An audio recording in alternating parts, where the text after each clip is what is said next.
Fala, meus amigos são paulinos, uma excelente quarta-feira. Estamos aqui trazendo mais um vídeo no canal com essas últimas informações aí do tricolor. Estou trazendo um corte da ESPN onde Edu Afonso traz essas últimas informações dessa preparação do São Paulo para o jogo mais importante do ano. Além disso, cerca de 60 mil ingressos vendidos, casa lotada, todo mundo pronto para uma remontada e quem sabe se classificar para as semifinais da Libertadores rumo ao tetracampeonato. Enfim, se inscreva no canal, deixa seu like, se quiser deixar sua opinião aí nos comentários e vamos aí com essas últimas notícias.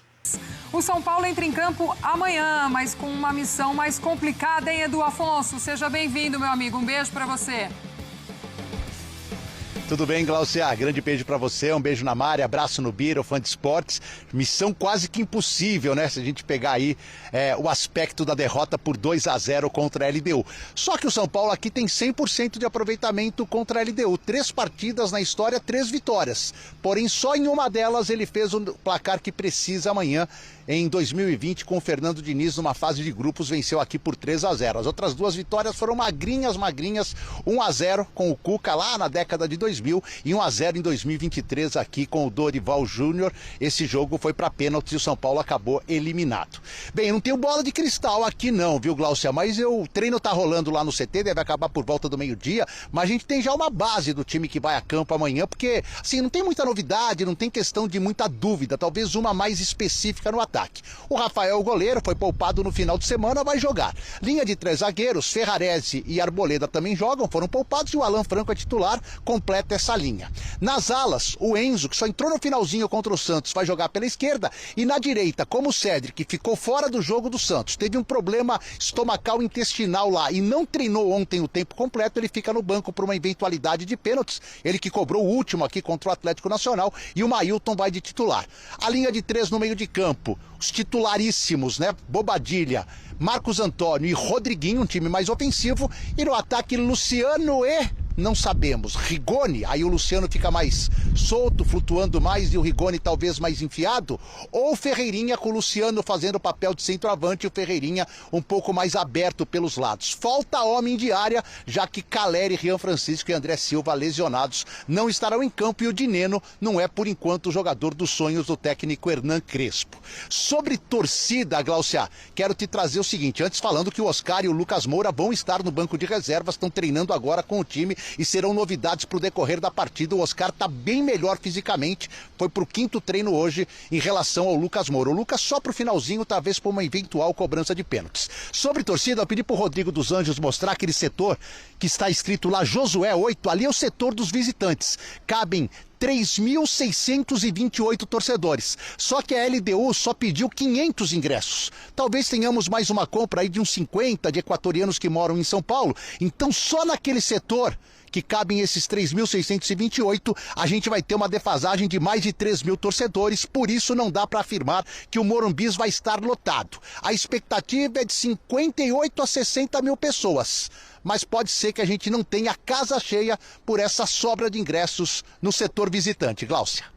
Edu, embora a expectativa pelo lado do torcedor de São Paulo seja dessa casa cheia, do que você tem conversado com o torcedor, do que você tem ouvido, como é que tá o clima para esse jogo de volta, com essa diferença tão grande para tirar diante desse adversário que também fora de casa dificulta muito? Eu acho que o que deixou o torcedor bem esperançoso e que vai trazer ele aqui ao Morumbi para uma grande festa, até gente que não tem ingresso vai ficar do lado de fora só para recepcionar o ônibus do São Paulo naquela chamada Noite de Libertadores, é o bom futebol que o time jogou no segundo tempo. Por mais que o placar seja o mais difícil de ser revertido nesta fase, o bom futebol do segundo tempo, quando o São Paulo por um erro infantil tomou o segundo gol, poderia ter saído com empate até com uma vitória, é o que motiva. E claro, Oscar e Lucas no banco, por mais que sem condições para 90 minutos, talvez nem 45, mas é um ganho técnico, é um patamar que aumenta do time gigantescamente amanhã para o jogo contra os equatorianos. Glaucia. Bom, Edu, obrigada, amigo. Ótima. Vai encerrar sua preparação hoje para enfrentar a LDU e vou trazer a Gabi Ribeiro novamente aqui no telão para falar um pouco mais desse jogo e de quem tem mais chance real de jogar, né? Porque a gente está falando do retorno de Oscar e Lucas, mas o Oscar claramente está treinando há mais tempo, né? Então, uma chance real de ganhar alguns minutos pelo menos, né, amiga? É isso mesmo, Jô. Boa tarde para você, para todo mundo que está ligado com a gente. Mais uma vez aqui em frente ao CT do São Paulo. O treino hoje é só mais no fim da tarde, 5 da tarde, já para tentar espelhar também um pouco das condições que o São Paulo vai enfrentar amanhã. Um horário, né, um pouco parecido, já que o jogo é às 7 da noite no Morumbi. Promessa de casa cheia, a torcida está se mobilizando muito, porque é um jogo tão importante e que tem muita chance, sim, de o Oscar entrar ao longo do jogo. Ele é o jogador que já está há mais tempo em campo, já está treinando há mais tempo com bola, né, tem se preparado bastante aí. Volta de lesão, fica no banco de reservas, mas tem chance de ter mais minutos que o Lucas, embora ontem o Lucas tenha treinado sem nenhum impedimento, sem nenhum problema, também está à disposição. 2 reforços muito importantes para entrarem ao longo do jogo aí, até porque se você pensar que o São Paulo precisa de um placar de 2-0 pelo menos para levar para os pênaltis, são 2 cobradores ou possíveis cobradores de pênaltis aí muito importantes para o São Paulo.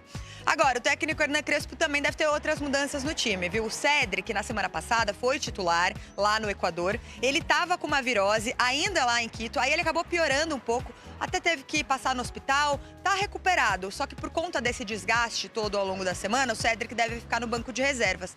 E aí quem deve ser o titular é o Mailton, que estreou na semana passada, no segundo tempo contra a LDU. No domingo contra o Santos foi titular, até foi elogiado pelo Hernan Crespo, teve chance lá no Equador de fazer gol.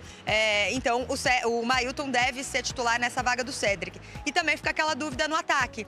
Se o Crespo vai replicar o ataque que jogou lá no Equador, Luciano e Rigoni, ou se o Ferreirinha volta ao time titular, se ele vai fazer essa dupla com o Luciano. Algumas dúvidas para o Crespo responder no treino de hoje à tarde, 5 da tarde, São Paulo treina por aqui. Como eu disse, mobilização enorme da torcida do São Paulo, porque é o jogo mais importante do ano, Joana.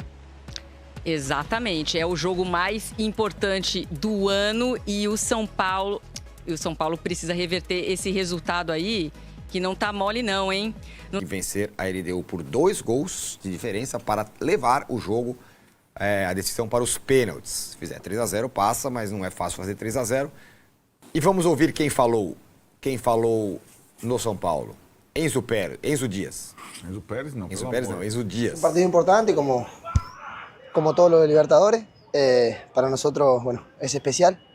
Tenemos que revertir una situación que visitantes nos convirtieron 2 goles, lo veníamos haciendo muy bien jugando de visitante, pero bueno, tenemos la suerte de nosotros nos estamos haciendo muy fuerte ahí, bueno, vamos a usar todas las herramientas que nos sean convenientes para poder revertir esta situación. Muito bem. Enzo Dias falando. Significa, Arnaldo, que ele vai jogar? Eu acho que ele vai jogar, sim, porque ele vem sendo um dos jogadores mais regulares do São Paulo na temporada, é um dos jogadores mais competitivos que o São Paulo tem. Aliás, uma surpresa, né? A gente falou tanto do River Plate, era um jogador que no foi River quase era... um contrapeso, né? Assim, né? Na saída do Galopo e o Galhardo não aproveitaria, né? O Enzo Dias. E estava na reserva do Acunha, estava com poucas possibilidades, ele chegou para guardar o lugar até o Wendel ser contratado. O Wendel foi contratado e ele continua sendo melhor que o Wendel, mais confiável que o Wendel, né? Então, ele é uma das poucas certezas desse time para a partida de quinta-feira. Acho que o treino de ontem, Tironi, aumentou a indefinição do time, né? Porque o São Paulo tem não só o Lucas e o Oscar, né? Alguns jogadores fora das melhores condições, e é o que a gente estava falando, né? A possibilidade de você reverter um placar contra um adversário que é forte fisicamente, tá ganhando de 2-0, você não tem ninguém meia boca. São Paulo tem vários nessa situação. Então, para o técnico, é um dilema de escalação, fora a ausência de um definidor, né? Que também dificulta a questão da artilharia, de fazer 2 gols e tudo mais, né? Então, acho que o Crespo tem algumas dúvidas e só vai saná-las no treino que vai acontecer à tarde. Dessa vez o São Paulo treina à tarde, não vai fazer como o Palmeiras, treinar no lugar do jogo, na hora do jogo, não vai treinar no Morumbi, vai treinar lá no CT com o Palmeiras indo para o Allianz, aliás, vizinhos que são. Mas a definição se o Lucas e o Oscar vão para o banco, quem vai começar no lado direito e tal, só vai acontecer no treino de hoje à tarde. Bom, São Paulo tem uma questão muito importante, que é a seca de gols. E o São Paulo precisa fazer nada menos do que 3. Olho na tela com os números do ataque do São Paulo desde que o André Silva se machucou e saiu. São 4 jogos com 1 vitória, 3 derrotas, 1 gol marcado, 4 gols sofridos, Vessa. Não é pouco, não. O gol sofrido, 1 por jogo, já é, para um time grande, já é um tanto quanto exagerado, né? 1zinho por jogo. Mas 1 em 4 marcados, eu acho que realmente tem um impacto ali, tem um problema claramente ofensivo. Acho que só as derrotas e vitórias, ela é quase que consequência, obviamente, desse número, né? Como que você vai querer ganhar jogo fazendo 1 gol em 4 jogos? Então, mas o que listou aí é o jogo ruim lá, né, Vessa? Porque tava 3 jogos e 2 gols sofridos só. Entendeu? Você tava com média de -1 por jogo, que é excelente. Sim. Entendeu? Aí você faz um jogo, toma 2, aí, sabe? A estatística vai toda 1 gol por jogo, aí não dá. Mas não estava vindo assim, não estava acontecendo. No aspecto sim, ofensivo, sim, estou pegando o aspecto defensivo. Caiu muito. Então, mas aí, esse tipo de jogo, para mim, não basta... Ai, Paulo Massini, pensa para falar. A questão é, vai precisar mais do ataque ou da defesa? Os dois. Aí tá. Mas alguém tem que empurrar essa questão, bola para dentro do barbante. Eu entendo isso. Você tá dando um gol em 6 horas de bola, velho. É pouco. Não, mas então, é aquilo. É um jogador desprezado, subvalorizado, que, sobretudo com o Crespo, se firmou como titular, rendendo mais do que o Caleri vinha rendendo. O André Silva fez 5 gols no Brasileiro, 4 na Libertadores. Artilheiro do time nas 2 competições. E mais, viabilizava o Luciano. O São Paulo não tem um jogador para colocar na posição. Tentou contratar um jogador na janela, não conseguiu, né, para centroavante. Então, depender de um jogador, acho que não vai ser, né? Vai ter que depender de uma forma nova de jogar, de um conjunto e de uma eficiência. Se o Massinho está cobrando eficiência quando o Palmeiras tiver uma chance, imagine o São Paulo precisando fazer 2 gols. Com jogadores com poder de definição baixo. Tá, então... Ferreirinha, Rigoni menos, vai. Rodriguinho, né? Outro, se for Tapia ou Dineno, né? E acho que é por isso também que essa situação, se o São Paulo tivesse bem pra caramba no aspecto ofensivo, não cogitaria Lucas e Oscar para quinta-feira, né? O que você ia falar? Eu queria falar o seguinte, que seria imaginar como vai ser o jogo, né? Pegando como circunstância o jogo contra o Atlético Nacional. Em casa, certo? O Atlético Nacional é mais time, na minha concepção, que a LDU. Não é pouco, é muito mais. E o São Paulo ali também ainda não tinha um poder de fogo muito exacerbado. Mas muito certo? melhor. 3 minutos, gol de quem? De quem? André Silva. Então, aí, pegando daí para frente, para refazer aquilo, o que vai ser preciso? Que tipo de jogador vai precisar estar na área? Não é o Tapia. Certo? É quem? Tem que ser o Dineno. Porque é um jogador... Ele é um jogador desta bola de área, cara. Mas aí é entendeu? A parte final, né? Não, agora... A movimentação dele ele é uma... Então, mas... Só ver o jogo contra o Santos, por exemplo. Ok, mas o São Paulo vai precisar de alguém sempre na área. Mas esse é o jogador. O Vasco tem com o Verratti, né? Não, mas então... Não vamos comparar. Eu tô dizendo... Sim. Eu tô dizendo que esse é um tipo de jogo... Eu entendo o que o Arnaldo está falando, que o Dinamo não tem menos capacidade e tal. Talvez fosse até interessante ele trazer o Luciano para trás e colocar os dois na frente. O Dineno e o Rigoni. Por quê? Porque não vai bastar e não vai adiantar o São Paulo ficar conjecturando, sabe? É igual... Eu, quando me convida para chá da tarde, mano, chá da tarde não dá. É um pãozinho, um coração, negócio que você põe na boca, dissolve. Não. Ou é janta mesmo ou não chama. O São Paulo vai precisar jantar. Não adianta ficar no chá da tarde. Por isso que eu acho que tem que ter esses 3, cara. Jogar com sabe? 3 atacantes. Sabe? Jogar com o Luciano um pouco mais atrás e os 2 na frente. O Arnaldo citou o lance do Enzo. Estava ali... sem espaço no River e tal, e você tem uma sacada dessa. E eu só queria fazer esse elogio, assim. Eu acho que a diretoria de São Paulo, que tem seus defeitos, ela tá tirando uns coelhos da cartola. O André tava... Diadema fez a base, e aí vai aqueles garotos que vão para o exterior, que você nunca sabe. O cara tava com 26 anos, São Paulo contrata por 3 milhões de euros só, de um time de Portugal, e o cara dá um baita resultado. Machucou, deu azar agora, mas o Enzo a mesma coisa. O próprio Cedric tem lá seus defeitos, mas, pô, é um bom lateral direito, tá resolvendo bem. Também estava livre no mercado. Acho que a diretoria de São Paulo merece suas críticas, mas ela tem umas sacadas assim. O Sabino, ninguém achava que ele ia nem voltar a jogar, tava ali escanteado. Não, cuida aqui, emagrece, vamos embora, vamos treinar. Hoje é um baita zagueiro em posição, tem boa saída de bola. Eu acho que a diretoria de São Paulo tem uns acertos bons, uma sacada sem gastar muito dinheiro e consegue montar um time razoável.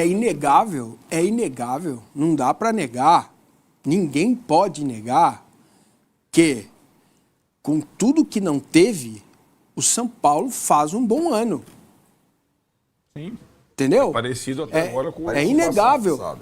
Parecido, né? Veja o caminhão de dinheiro que vai ser colocado no Santos, não sei quem vai pagar e nada.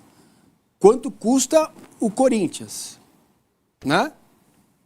Então, o trabalho, o Vest tem razão. Os caras estão achando alguns jogadores, estão aí e tal, mas o problema é que está sempre no limite, cara. Esse é o problema, está sempre no limite. Se você errar muito, acontece o que aconteceu lá. E acontece, e preocupa, não é isso não. O que preocupa, caso o São Paulo passe para jogar ou com o Palmeiras ou com o River fora de casa, é como esse time se comporta fora de casa. Em casa, não. Fora de casa tem sido o problema. Nesses 2 jogos, o Atlético Nacional foi Vocês lembram, né? Não gosto de usar palavras violentas, massacre, essas coisas, mas foi um amasso, um aperto, né? E depois acabou jogando até melhor do que jogou contra o Atlético Nacional, contra um time pior, perdendo o jogo, porque isso é futebol. Então, é jogo para Dineno e o Rigoni, os dois dentro da área, cara. E o Luciano um pouco atrás. Não dá para ficar no chá da tarde que... É o time do Zubeldia, né? Mas acho que não vai rolar. Mas, pois é, Arnaldo. Bom, se não for esse, é o quê? É o time que vem jogando. Mas quem no lugar, junto com o Luciano? Aí não vai ser o Dineno, né? Aí ou Ferreirinha ou Rigoni mesmo, né? Eu acho que a mudança vai ser no meio com possivelmente o Rodriguinho no lugar do volante, né? Aí joga com o Marcos Antônio, Bobadilha e Rodriguinho. Peraí, com base em todo mundo que ele descansou na Vila, não dá para já ter o time? Não. Não porque... Não dá o time, mas é 1 ou 2 que vai sair, né? Não porque... Não. Pode mudar bastante coisa, aliás. O Rodriguinho e o Ferreirinha jogaram na Vila. Começaram jogando. O Sabino jogou na Vila. Mas também não jogaram os 100 minutos lá na altitude, né? Mas então, sim. Não Ferreirinha é e o Rodriguinho. Físico. Não? Agora não, agora é tudo ou nada. Agora não tem essa, né? Então, o Lucas, se tiver ponto, vai jogar com ponto. O Oscar, se tiver veto, vai jogar com veto. Não, agora é tudo ou nada. Não tem, tô com uma dor ali. O que ele tem que definir é qual a condição do atleta que vai para o campo. Seja o Cedric, que só treinou ontem à parte por conta da virose que teve, e ele errou, eu acho. Errou redondamente em Quito ao colocar o Cedric. Não pode. Seja o Lucas, seja o Oscar, né? Porque não dá para ter um time, de novo, insisto, se o Ferreirinha tiver com dor, ele sempre tem dor, não dá. Não dá, tem que ser o time a 100 por hora, não tem como. É isso. Eu acho que a questão do São Paulo é mais simples do que parece com o futebol, né? Se o São Paulo tivesse avançado uma fase na Copa do Brasil e avançasse sobre a LDU, ele já teria feito o seu serviço com o time que tem nessa temporada. Agora, fica a frustração. Teria que ter passado do Atlético Paranaense. Né? E teria que ter passado da LDU. São times inferiores ao São Paulo. Agora, competir neste ano com os principais, estar numa competição com Flamengo e Palmeiras é um achado. Estar próximo dos 6 brasileiros É um achado. É um bom trabalho, não é achado. É bom trabalho. São trabalhos, né? Porque enfim, o do claro. Zulidir é considerado um lixo, Mas ele isso levou aí não. o São Nós Paulo não. até a mata-mata da Libertadores, em primeiro lugar, em segundo lugar. Né? Exato. Então, só está decidindo em casa agora. Por causa do trabalho dele. Então, eu acho que são trabalhos com muitas limitações razoáveis, né? E acho que a missão aí, o que fica é que contra o Atlético Paranaense dá para ter passado, contra a LDU, se não fosse um jogo desastroso em termos de detalhes em Quito, dava para ter passado também. Dá para passar. Se passar, aí eu acho que joga contra o Palmeiras numa outra, ou River Plate, numa outra condição. Aí é uma coisa mais, não é o que vier lucro, mas o peso sai. Né? Você está numa semifinal com um time que não tem condição de jogar uma semifinal de Libertadores. Eu vou trazer aqui algumas informações da equipe da LDU, que é o adversário do São Paulo nesta quinta-feira, em jogo que vale vaga nas semifinais da Copa Libertadores. Como podemos ver na classificação aqui atualizada do Campeonato Equatoriano, a LDU está na terceira colocação, em 29 jogos somou 48 pontos. Chances de títulos na Liga do Equador, muito difícil. O Independente Del Valle é o líder do campeonato com 15 pontos de vantagem. Em 29 jogos somou 63 pontos, ou seja, a equipe da LDU está totalmente focada no jogo da Libertadores. Estou trazendo um recorte aqui dos últimos 5 jogos da equipe da LDU. São 2 derrotas, 2 vitórias e 1 empate. Uma dessas vitórias foi em cima do São Paulo, nesse primeiro jogo lá no Equador, e neste final de semana que passou, a equipe da LDU jogou com um time totalmente reserva e perdeu em sua casa para a Universidade Católica, que é lá do Equador, pelo placar de 4-2. Estou trazendo um recorte aqui dos últimos 5 jogos entre São Paulo e a equipe da LDU. O São Paulo venceu 2 e a equipe da LDU venceu as 3 partidas. Como podemos ver, desses 5 jogos, 2 jogos foram decisivos em relação à Copa Sul-Americana. A equipe da LDU eliminou o São Paulo na temporada de 2023 e os outros 2 jogos foi na temporada de 2020, onde o São Paulo conseguiu eliminar a equipe da LDU na Libertadores. Enfim, jogo importantíssimo para o São Paulo, que almeja ainda ganhar mais um título, o sonho de conquistar o tetracampeonato da Libertadores. Mas a vantagem da equipe da LDU venceu o primeiro jogo por 2-0. O São Paulo vai ter que se organizar, se estruturar muito bem, ver como o Crespo vai preparar a equipe para esse jogo, para tentar a remontada diante de um Morumbi completamente lotado, onde o seu torcedor vai apoiar até o último minuto. Mas aí tem essa questão de Lucas e Oscar, possivelmente, se tiver condições de jogo, se for necessário, eles entrem no segundo tempo. Espero que não seja necessário que a equipe entre com volume, porque a equipe da LDU não é uma equipe forte. Agora o São Paulo tem que se impor e tentar mostrar alguma qualidade. Se inscreva no canal, deixa seu like, se quiser deixar sua opinião aí nos comentários e até o próximo vídeo. Valeu!